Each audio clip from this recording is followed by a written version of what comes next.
Assalamualaikum warahmatullahi wabarakatuh.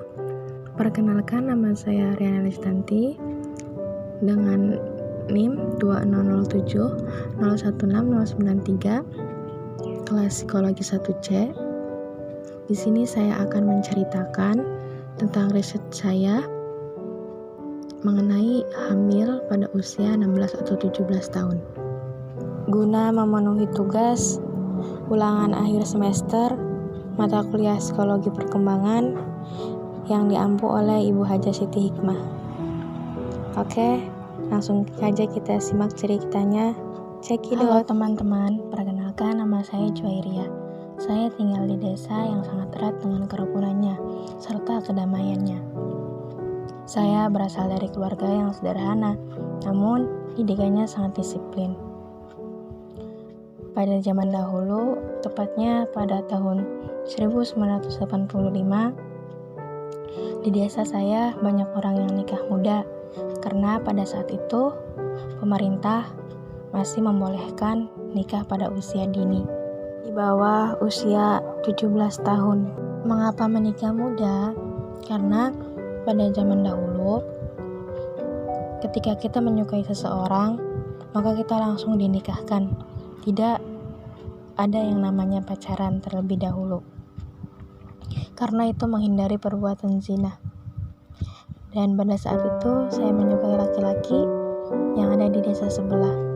Pada saat itu saya pun berbicara kepada orang tua saya, karena orang tua saya tegas melarang untuk pacaran. Oleh karena itu, pada saat keluar dari bangku SMP, karena pada zaman dahulu keluarga saya tidak mempunyai biaya untuk melanjutkan ke jenjang SMA, akhirnya saya disuruh nikah saja oleh kedua orang tua saya. Dan pada saat itu orang tua saya langsung menemui pria yang saya sukai. Kemudian dia dan keluarganya setuju untuk melaksanakan akad nikah yang sederhana, hanya keluarga dan tetangga dekatnya saja. Biasanya di sini nikahnya secara agama saja, tidak ada yang namanya resepsi. Setelah saya menikah, beberapa bulan kemudian saya merasakan mual, pusing, sampai suami saya mengiranya saya sakit. Kemudian suami saya membawa saya ke klinik terdekat. Ketika itu dokter memberikan info bahwa mual dan pusing saya gara-gara saya hamil. Alhasil setelah pulang dari klinik, saya merasa senang, namun merasa sedih juga. Saya merasa sedih karena saya di usia semuda ini sudah hamil. Begitu berat rasanya hamil di usia muda. Karena saya selalu memikirkan, apakah saya akan kuat dalam menjalani kehamilan ini. Ketika hamil, minggu-minggu awal, itu sangat mudah emosi. Ketika ada ocehan dari orang yang sedikit tak enak, langsung merasa emosi. Mungkin karena saya baru pertama kali hamil, jadi masih kaget, manja, cengeng, dan sebagainya. Beberapa bulan kemudian, usia kandungan saya sudah 7 bulan. Saya merasakan hal yang tak enak, karena di usia kandungan saya yang ke-7 bulan, saya merasakan seperti membawa beban yang sangat berat. Entah mengapa, sering mudah lelah, tidak bisa tidur dengan nyenyak. Ketika mau tidur miring pun sangat sulit. Pada saat itu, saya kembali down dan menangis, karena saya merasakan sangat capek ketika hamil di usia muda.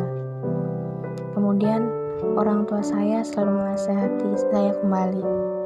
Akhirnya, saya selalu disupport dari orang-orang terdekat. Memasuki usia ke-9 bulan, perasaan tidak karuan, badan semakin tak enak, berasa ingin melahirkan. Namun, ketika saya dan suami pergi ke bidan, beliau mengatakan belum waktunya untuk melahirkan. Setelah beberapa hari, kemudian saya merasakan sakit yang luar biasa. Kemudian suami saya membawa saya ke bidan untuk membantu melancarkan persalinan. Pada saat itu, saya merasa sesak dan rasanya tak kuat untuk melahirkan di usia yang masih muda. Saya selalu memikirkan karena sebentar lagi saya akan menjadi sosok seorang ibu. Saya hanya bisa menangis dan terus berusaha berjuang agar persalinan saya lancar. Di situ saya hanya bisa pasrah berdoa kepada Allah agar diselamatkan keduanya. Kemudian suami saya dan keluarga saya terus mensupport saya agar tetap berjuang untuk melahirkan, walau taruhannya nyawa. Dengan support mereka, saya terus berjuang untuk melahirkan, walau taruhannya nyawa.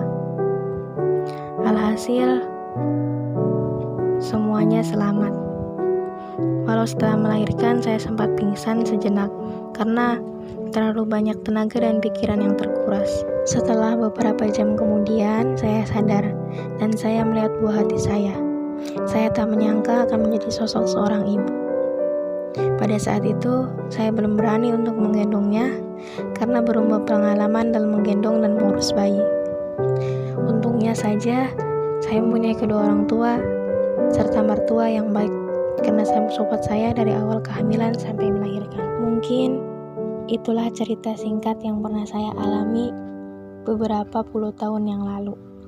Semoga bermanfaat dan menjadikan hikmah kepada kalian semua, generasi penerus bangsa. Demikian riset yang saya sampaikan. Mohon maaf apabila banyak kesalahan. Ungdur makola walatang durman kola. Wassalamualaikum warahmatullahi wabarakatuh.